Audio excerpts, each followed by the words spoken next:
Pilihan Raya Negeri Melaka semakin hampir. Apa perkembangan terkini situasi di Bumi Hang Tuah itu? Bagaimana kerjasama antara parti-parti di negeri berkenaan dan bagaimana pula agaknya calon-calon yang akan diketengahkan pada PRN Melaka? Rakan setugas Faris Azman ada perinciannya. Silakan Faris.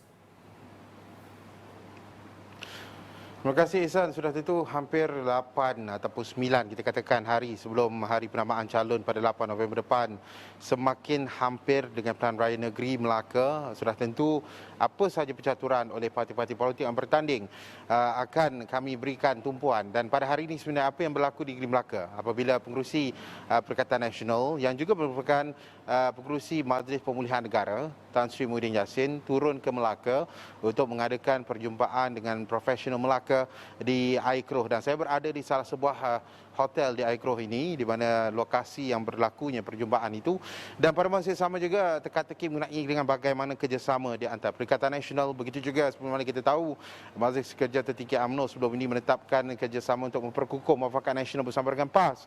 Dan dalam sidang media sebentar tadi sebenarnya Ehsan, ada kami bertanyakan bagaimana kerjasama di antara Perikatan Nasional, seperti mana kita tahu komponen partinya termasuk dengan PAS di dalam PN, dan ini jelas Tan Sri Muhyiddin mengenai dengan isu itu. Apa kata kita dengarkan sedikit jelas beliau. Saya serahkan pada PAS untuk buat keputusan apa. Kami dah bincang panjang dalam mesyuarat. Bagi saya, apapun PAS nak putuskan itu adalah hak mereka. Ya, saya harap mereka akan memberikan pertimbangan yang semasak-masak supaya strategi kita menghadapi pilihan raya ini tepat. Tidak timbul satu situasi ketidaktentuan yang mungkin akan bawa kesan pada penyertaan kita di Melaka ini. Dalam sistem demokrasi ini, semua orang boleh memberikan pandangan pendapat. Tapi saya nak jelaskan, di dalam Perikatan Nasional dan dalam beberapa mesyuarat, Datuk Dominic adalah antara timbalan Presiden hadir bersama. Kita dah sepakat bahawa parti-parti dalam gabungan kita ini, bila pilihan raya ini, akan gunakan satu simbol saja. Itu keputusan. Ya. Sama ada itu akan di-endorse oleh mana-mana pihak parti-parti yang lain, itu soal kedua. Baik, Ehsan, itu jelas Tan Sri Muhyiddin Yassin mengenai dengan bagaimana soalan kami kerjasama di antara Perikatan Nasional, dalamnya ada parti komponen PAS. Dan kita tahu semalam sebenarnya saya dan Syuhada Kadir kami mendapatkan Pesuruhjaya PAS Melaka yang mengatakan bahawa keputusan mengenai dengan tawaran yang diberikan oleh UMNO akan ditentukan oleh pucuk pimpinan PAS esok. Jadi apa yang antara isu lain yang turut disentuh dalam sidang media itu adalah berkaitan dengan calon, seperti mana persoalannya adakah calon-calon muda akan dipertandingkan di bawah PN, dan ini jelas Tan Sri Muhyiddin Yassin mengenai isu itu. Kita dah bincang pada prinsipnya tapi belum lagi selesai.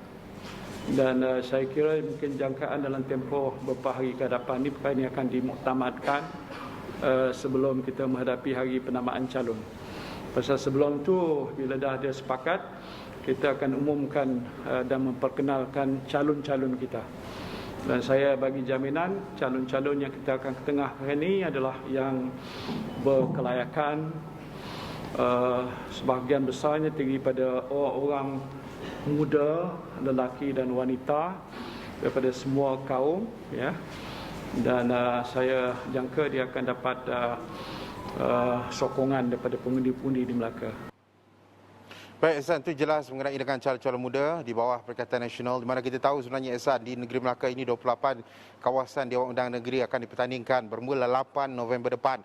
Dan pada masa yang sama hari ini sebenarnya, Ehsan, beberapa pemimpin politik juga dilihat hadir, begitu juga dengan Menteri Dalam Negeri Datuk Seri Hamzah Zainuddin yang mengadakan perjumpaan bersama dengan PDRM Melaka di IPK Melaka, di mana jelas beliau mengenai dengan persiagaan jentera ataupun petugas-petugas pasukan polis juga diletakkan pada tahap tertinggi, terutamanya dengan menggunakan Akta 342, dan juga seperti mana kita tahu, Ehsan, sebelum ini Kementerian Kesihatan melarang sebarang aktiviti perhimpunan sosial yang berkaitan dengan pilihan raya. Dan jelas Datuk Seri Hamzah pada siang tadi mengatakan bahawa ia pengawasan akan dijalankan, begitu juga dengan menggunakan drone di kawasan-kawasan hotspot di mana jika berlakunya pelanggaran SOP. Dan hari ini juga sebenarnya Penasihat Barisan Nasional Datuk Seri Muhammad Najib Tun Razak juga turun ke Melaka untuk bersantai di negeri Melaka, dan ini antara boleh katakan kalau sebelum ini agak panas, ketika ini sedikit suhunya menurun, tetapi apapun hanya berbaki 8 hari. Apa saja kerjasama di antara parti-parti politik